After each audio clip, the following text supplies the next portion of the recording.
Hey, troublemakers! I wanted to go live, but YouTube's not letting me go live just yet. So I'm going to do this and I'm going to upload it and it'll feel like a live.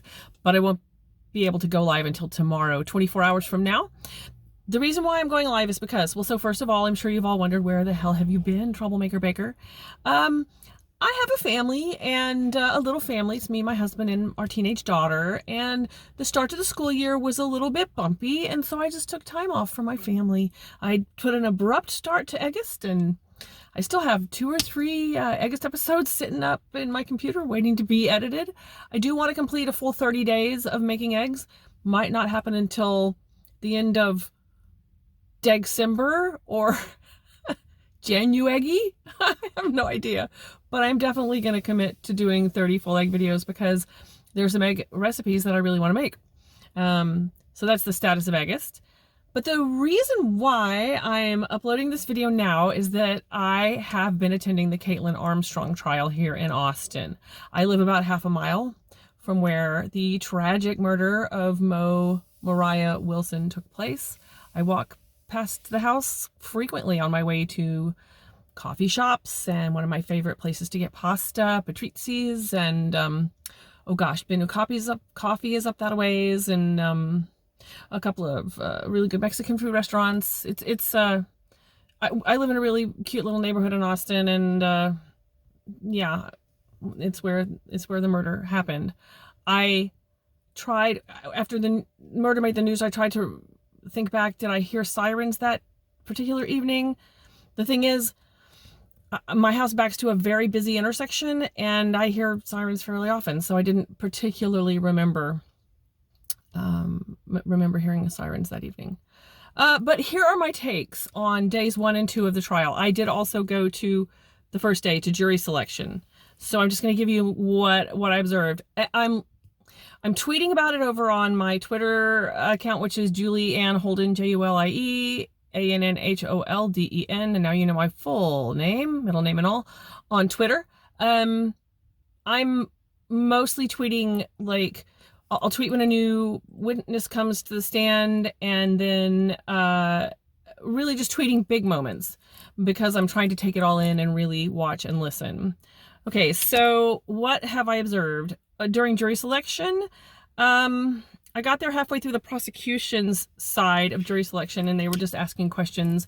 The way voir dire works here in Texas, at least here in Travis County, is they fill the courtroom with 100 people. Each person has a little sign that they hold up, kind of like almost like at an auction, I guess, numbered 1 through 100. And if they want to call on you, they can see what your number is, or if you have a question, you can hold your sign up. I'm sure the prosecution had given a presentation, and then by the time I rolled in, they were just sort of doing back and forth a lot of questions with the people in the jury pool. We couldn't really get into the courtroom that day. The courtroom really only seats 100, so it was full of jury members, but I could hear everything that was going on from around the corner.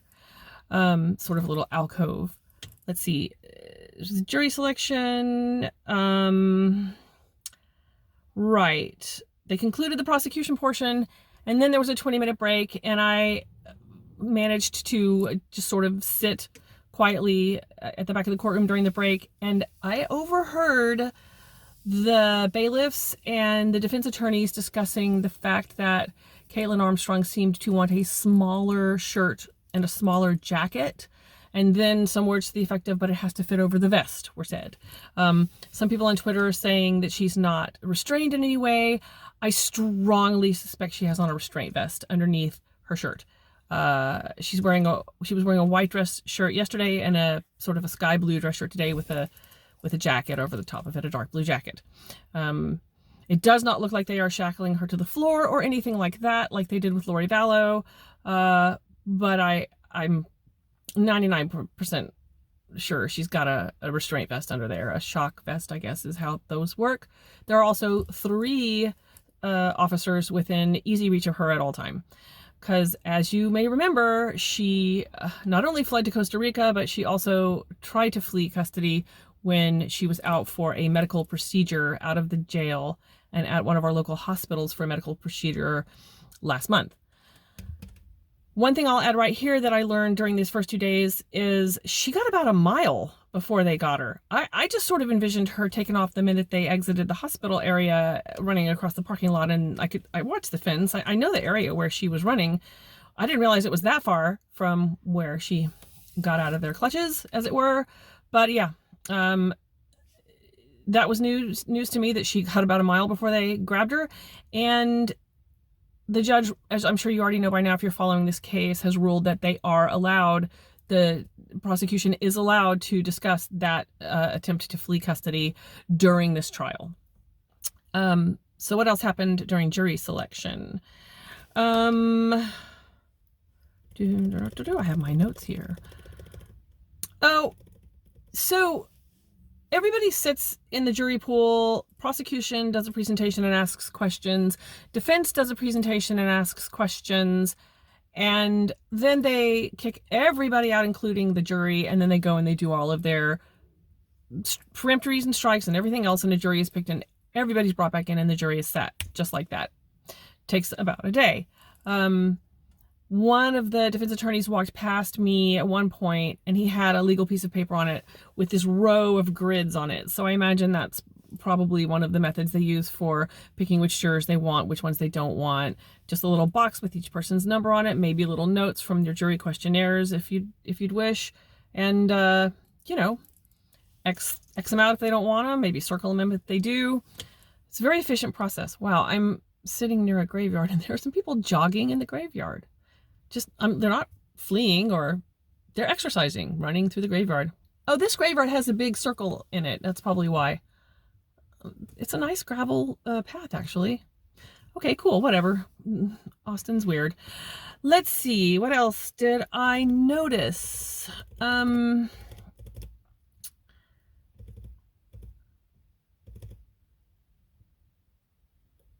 the 100 people in the jury pool, most of them were in their 30s and 40s, I would say, and the majority were white people, which Austin's a majority white city is not shocking.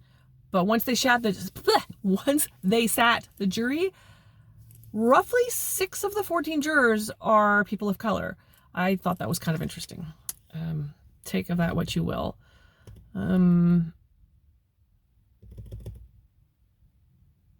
During voir dire, all of the lawyers and the defendant faced the jury pool. So when I sort of peeked around to see what was going on in there, it was a little jarring at first to see all of them facing the jury pool. Totally makes sense though, you know. So my takeaways from what the defense said during their presentation, because I did get to see their entire presentation for voir dire, is I had sort of 3 takeaways. Let's see if I can find where I made that note. Oh, well, this was interesting. There was an objection during voir dire. At one point, the defense attorney said something to the effect of, and, you know, I mean, people are found guilty that are innocent every day. And someone at the defense table jumped up and said, someone at the prosecution table jumped up and said, you can't say that. And the judge was like, yeah, you can't do that. Right. The objection was there's no evidence that people are wrongly convicted every day. And that was sustained. So already getting prosecution objections during voir dire. I'm not sure I've ever seen that before. I don't watch a ton of trials though. And they don't always stream, jury selection. I find jury selection fascinating. I think it's like the most important part of the trial practically. You're picking the people who are going to make the decision. So I loved being there.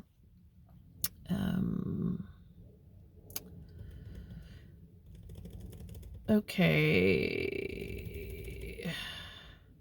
Taking clues from the defense of voir dire, their case will focus on the police investigation. Was it good or bad? They had a slide that said good police investigations and bad police investigations, or at least they used that language verbally. They did have a slide that said objective police investigations and another slide that said subjective police investigations. So they're going to discuss the difference between those two. Are the investigators experienced? Do they follow the rules, policies, and procedures of their department? There was an early filing from the defense that makes me think they're going to take what I guess one might want to characterize as a feminist approach to the defense. It said the police investigation was, and I quote, a misogynistic and fictitious story portraying Ms. Armstrong as a jealous woman scorned by Mr. Strickland. So that was in an early filing, but that seems to be also part of the defense's approach to this case. There have already been pretrial publicity and gag order scuffles in this case. Let's see. First, the state requested a total media blackout. To my recollection, they didn't like a presser that the defense held immediately following one of the pretrial hearings. And the defense said, well, look, our client's already been tried in the court of public opinion, so we just want to get, our case out there. But fine, if you want to have some kind of blackout. They countered the state's request with a request for a ban on prejudicial comment. Either way, there's been a gag order. I'm not a lawyer. I don't know the spectrum from one type of gag order to another, but not much about this case after that has leaked, to be perfectly honest with you. There's not a whole lot of documents out there. So that was on Monday. They didn't have trial court for this yesterday. Let's talk about the teams for a little bit. Kaitlin's team is young. They look high-powered. The lead attorney, Rick Kofer, is tall and broad-shouldered and young and very well-dressed. He has a deep voice. And at the end of trial and jury selection on Monday, he was clocking everything in the room once all the jurors had left, the jury pool and the rest of the jurors. There were a couple of people there from Dateline. There were a couple of reporters there. He went up and talked to both of them and then said to his team, let's go to the office. The walls have ears. I don't know what he meant by that, but whatever. Probably all of the journalists that were there hanging around. Yeah, he's seems like the type of lawyer who, gets out there and gets what he wants. Impressive guy, very intimidating to me. I'll be fascinated to see what he's like when he leads his own questioning or really starts to get into questioning witnesses. The prosecution's witnesses. He hasn't done much of that yet. What seems to be second chair is, what is his name? He led voir dire for the defense. Puryear is, I think, his last name. Jeffrey Puryear. He's a local Austin guy. Very affable, very likable. We'll talk about opening statements in a second. But his voir dire presentation was a slideshow that had a lot of slides. This whole slide that was a mountain of, this is beyond a reasonable doubt, and this is clear and convincing, and this is this, and this is this. These are lower levels of proof, but you got to get all the way up to the top of the mountain if you want to find our client guilty. Otherwise, it's not guilty all the way, rest of the way down. It was good. It was educational and interesting, and I find him very likable personally. Although, he's not looking at me. He's looking at the jury, and they're over there. So from sort of far back in the room, maybe he's just likable because, I don't know. He's also very, very confident. Their third chair, who started barely doing some questioning today, is Mark Pryor. He has an English accent. He's a tall fellow with white hair. He's, I'm sure, going to be charming, because aren't all men with English accents charming? And if he's Welsh or some other UK member, my apologies to you, Mr. Pryor, if you ever see this. I've only caught your accent just in teeny little bits. So, I'm not good with that kind of stuff. Let's see, what else? So the prosecution's team, there have been two that have mostly done the presentations and the questions. Voir dire was done by a man whose name I still can't figure out. He reminds me of the defendant in the staircase case, Stevenson, which is Michael Peterson, which is a weird thing to say, but he just really looks a lot like the guy to me. He's probably in his 50s. I'm really bad at aging people. Not a real tall guy, but clearly also taking everything in, watching everything.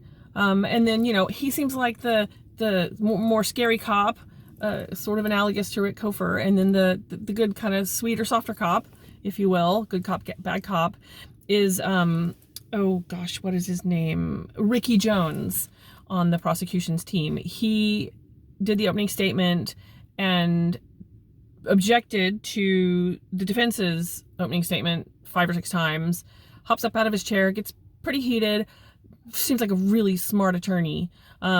He's an African-American, a black man, again, 50s probably, I don't know, but very compelling speaker, and yeah, just has a little bit more of a more approachable demeanor than the lead.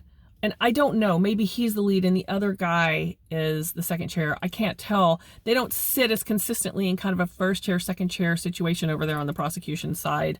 On the defense side, I can tell that Rick Kofer is first chair because he's the lead. He's Kofer and Connolly. He's one of the lead attorneys in the on their team in the practice. So I assume if his name's on the letterhead that he's first chair. Yeah, so that's my take on the attorneys so far. All very impressive. And like I said, on both teams, from my very limited so far observation, a little bit of a good cop, bad cop situation. Let's see. I said if I didn't want to compare him to Michael Peterson, maybe I would compare the guy on the prosecution's team to a younger Dustin Hoffman. I don't know, like younger than Dustin Hoffman is now. Let's see. What else? Oh, well, so I heard rumors quite a long time ago. So trigger warning, I'm going to talk about something very graphically violent for about 10 seconds, and then I will not mention it again. I had heard already rumors that Moriah Wilson was shot in the face, and it was confirmed during opening statements by the state. So that's really, really sad and horrible. And yeah. Okay, so that 10 seconds are up.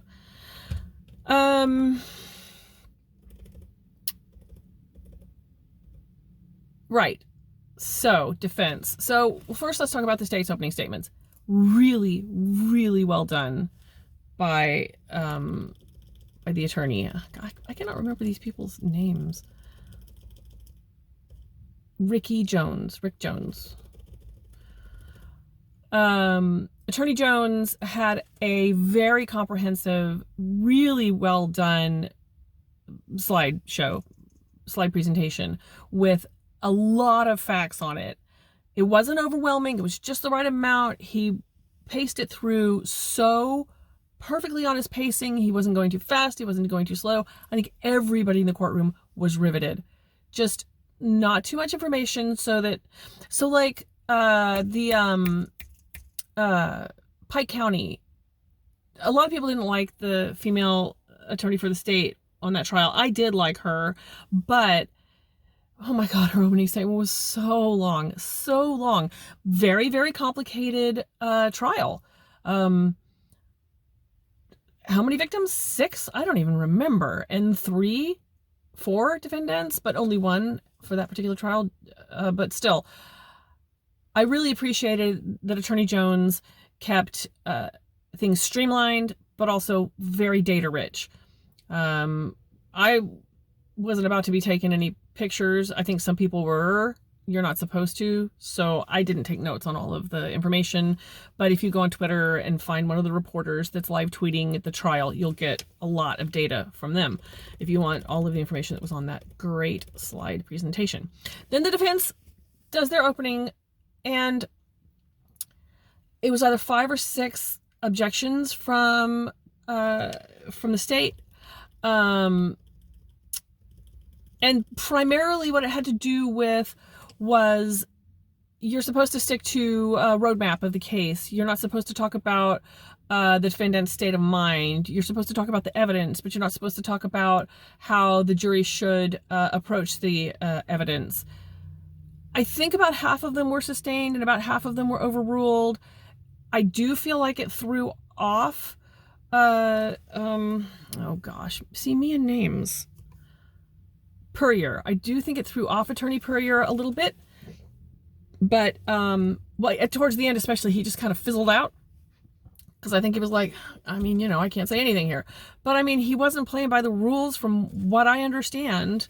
You know, he was talking about reasonable doubt and what that means, burden of proof and what that means.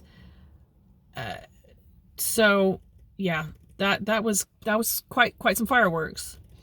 Oh, and I guess we're on to today, by the way. Yeah, we got through jury selection. Now we're on to what happened today. I think I probably already said that. The state is going to call 40 witnesses in total.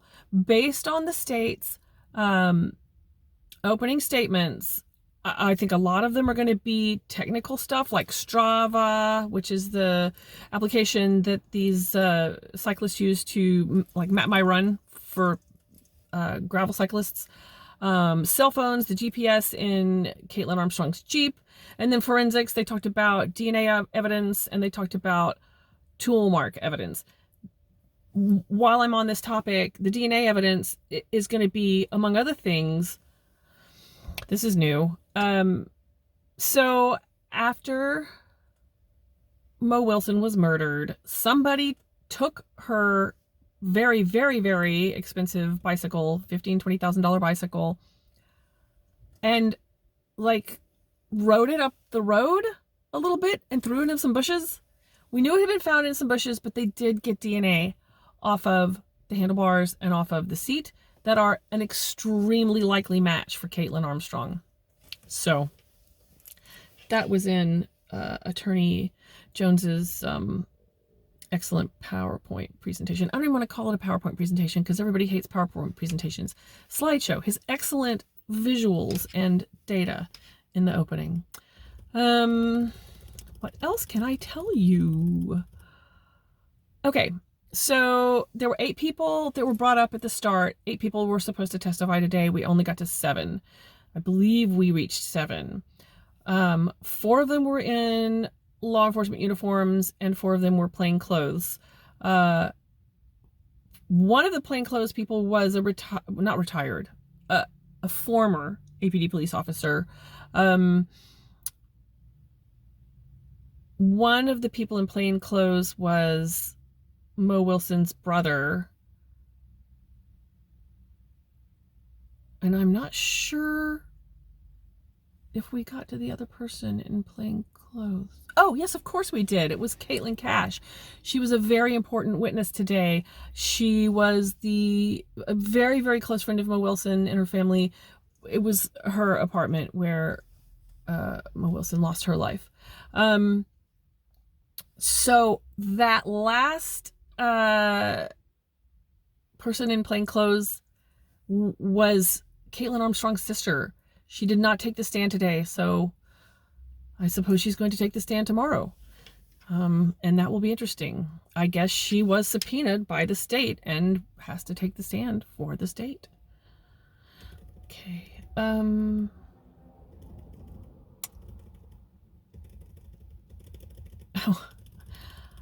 It was very sad. I think his name is Matthew Wilson, Mo's brother. I think he was mostly just there to start things off by reminding us of what a vibrant, beautiful, beloved young woman Mo Wilson was, 25, almost 26 years old. They showed her Instagram at one point. Attorney Jones said something like, are these the different pages of her Instagram? And Mo's brother was like, I don't know what you mean. So he leaned into one of the other lawyers and he said, is this all of her Instagram? And he said, yeah, if you keep scrolling, you'll see more photos. It was just pages of Instagram. It was just funny. Lawyers and their inability to really wrap their brains around tech will never, ever not be funny to me. I was in the high-tech industry for 12 years. I was a technical writer. Yeah, and lawyers in tech, even to this day, typically don't get along. Kofor led cross, and he asked Matthew a lot of questions about Mo's relationship with Colin Strickland. How would you characterize it? Were they in love? No. Did one party have unrequited strong feelings? I don't know what you mean by strong feelings. Were they boyfriend and girlfriend? No. Were they dating? No. Do you have personal knowledge as to any intimate relations? Yes. Share with us what you know. And he said they spent one night in Austin in the fall of 2021. That's all I know.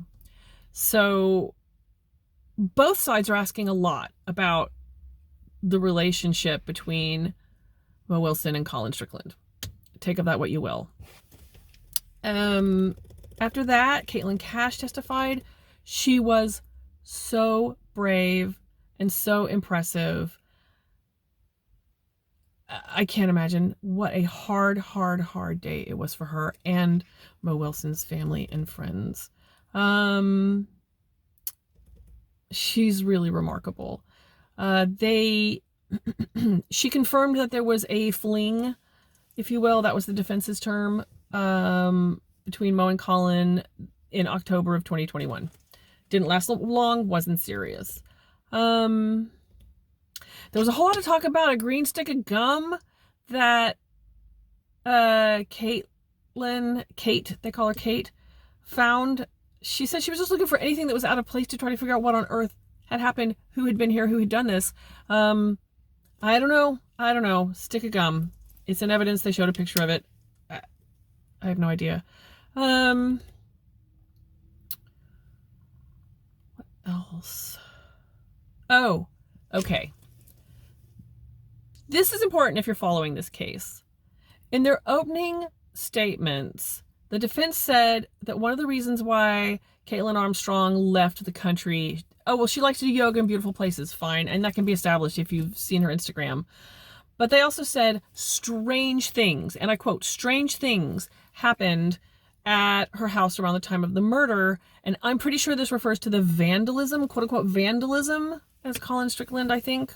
Somebody called it vandalism. I think it was him. Might have been the police.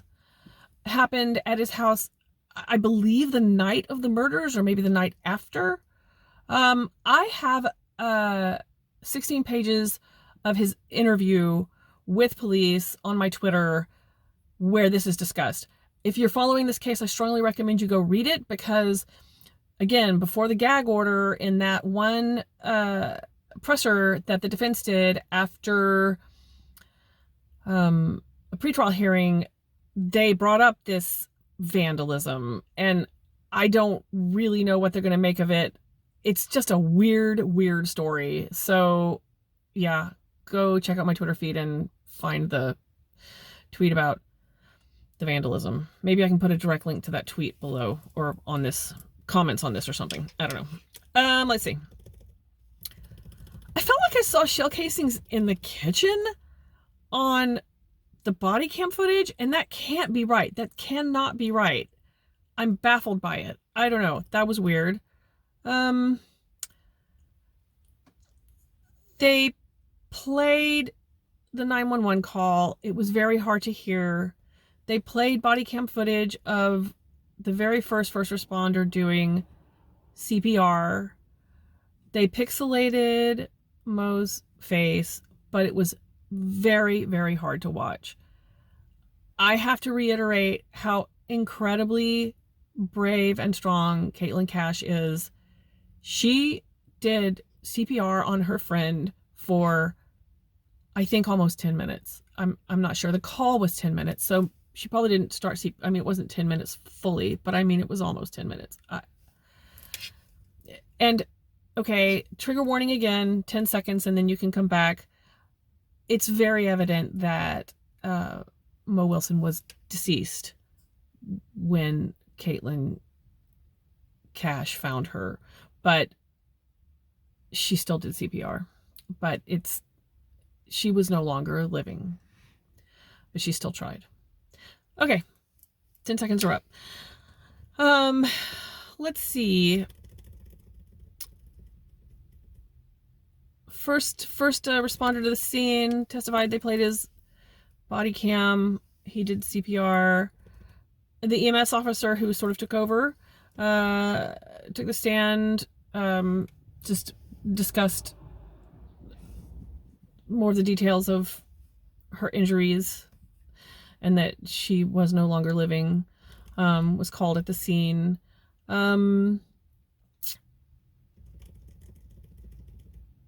Oh, well, so Moriah Wilson had her bike in a bag, as one does when one travels with a bike, a bag or a box. You disassemble the bike and you can reassemble it very easily, especially if you're a professional gravel cyclist. When they responded to the scene, that bike bag was right in front of the steps that go up to that little second floor garage apartment. Like, not utterly and completely blocking it, not like you literally were stepping over it and onto the first step, but 2 or 3 feet from that first step. It was very much blocking the stairway. And a lot of people just stepped over it, but finally one first responder moved it, picked it up and moved it to the side, and I think the defense is going to try to make a whole lot out of that, which I think is ridiculous. Okay.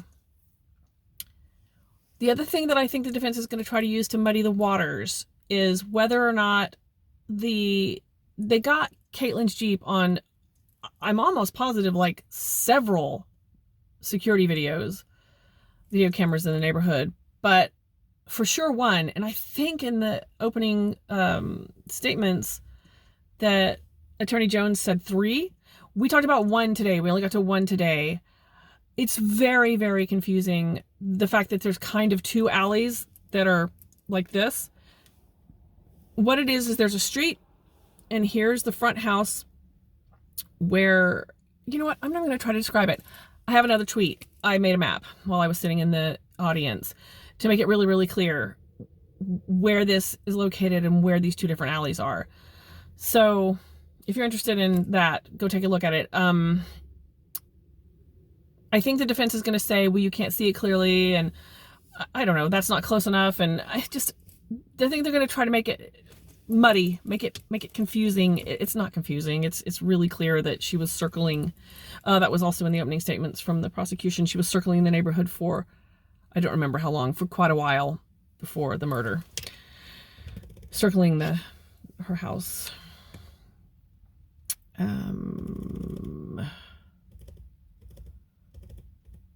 They had a really cool kind of patrol officer who has worked in the neighborhood for 28 years. Officer Lopez. I really liked her.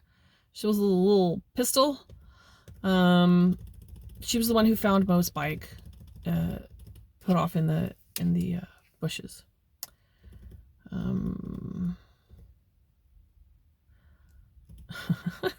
Okay, so this was amusing to me.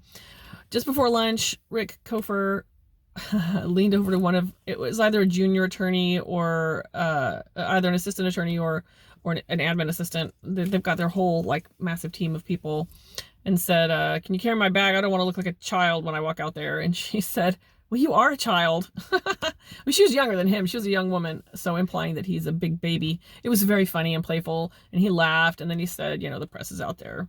So she took his brightly colored, probably lunch bag, and carried it for him.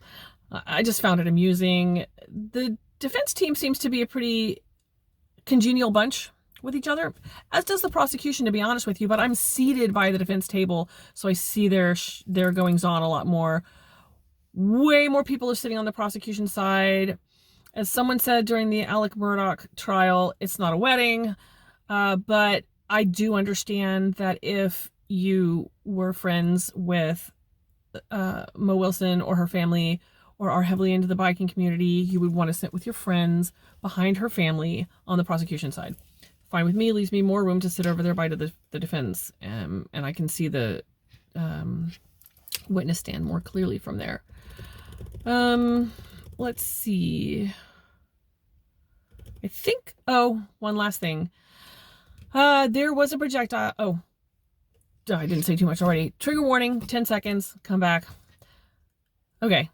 There was a projectile in the floor underneath Mo Wilson's body, which harkens one to the murder of Charles Vallow, or many other murders if you follow murder trials for long enough. But clearly she was almost certainly shot after she had fallen. Okay. Really, really sad. Just really heartbreaking. Okay.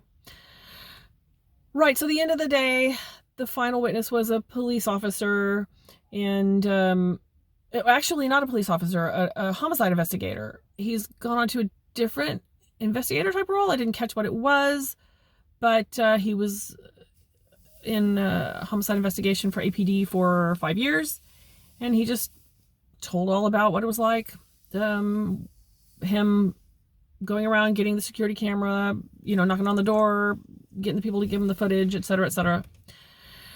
And that ended the day. Tomorrow, I'm sure he will either testify a little bit more for the state, or he will be on redirect, on cross with the defense. And then I guess we'll have Kaitlin Armstrong's sister. I'm a little surprised if they get to Kaitlin Armstrong's sister right away. I haven't counted up how many people we've gone through yet. They seem to be walking through it chronologically. So it seems to me that the next thing that they would do would be to cover Kaitlin Armstrong going into custody for the misdemeanor for walking the Botox bill, getting out of that custody and then fleeing to Costa Rica. But since since she took her sister's passport, if they're trying to step through it chronologically, I think that they would finish up with the investigation for the day of, and then the misdemeanor and that falling out, and then her going to New York and getting access to her sister's passport. I don't know though, obviously. Yeah, I don't know. But I do assume that since her sister was among the 8 that were expected to testify today, that she will testify tomorrow. Okay, that's it. Yeah, so your troublemaker Baker's being a true crime citizen journalist of sorts, really just an observer with some tweeting just to give my thoughts and contribute to the overall scene. There's a News Nation. Oh gosh, I'm not gonna be able to look him up because I'm not. Maybe I will be able to look him up. Let me see. No, I can't look him up. Well, the News Nation guy, Alex, I think something, who's covering this, is I really love his coverage. He's very thorough. No, I can't figure out who he is. He's very thorough. Just look for the Alex or whatever. Look for the News Nation dude that's covering the Kaitlin Armstrong trial. He is doing like pretty much note for note, like just all the stuff that's said, and he's putting it in there. And then there's a woman with Fox News who, oh God, I cannot remember her name at all, but she's got some lists and displays that are really comprehensive. There's a couple of, full-time journalists who are trying to get as much information out about this trial as possible, considering there's not being live streamed. Yeah. So if you have any questions, put them in the comments. Thank you for listening to me babble on for 2 days of trial. I will try to keep these shorter. I might just do a lunch stream, maybe not, and an end of day stream just to give my thoughts. Tomorrow I'm going to take myself a packed lunch on some delicious sourdough bread that I made a couple of days ago. Gotta get some baking content in there. I've been working on my sourdough, still trying to get that elusive ear and that oven spring. Still working on it, you guys, but I'll be making beautiful sourdough someday. And even my rustic sourdough is delicious. So, hey, just have myself a little Sammy in the hallway there and not have to go foraging for fast food. All right, y'all. Yeah, let me know any questions or anything you want to know. And I'll be happy to answer as best I'm able. If I get my hands on any documents, I haven't tried yet, but if I do, I'll figure out a way to share them. And yeah, we'll just see what happens. All right. Take care. Bye.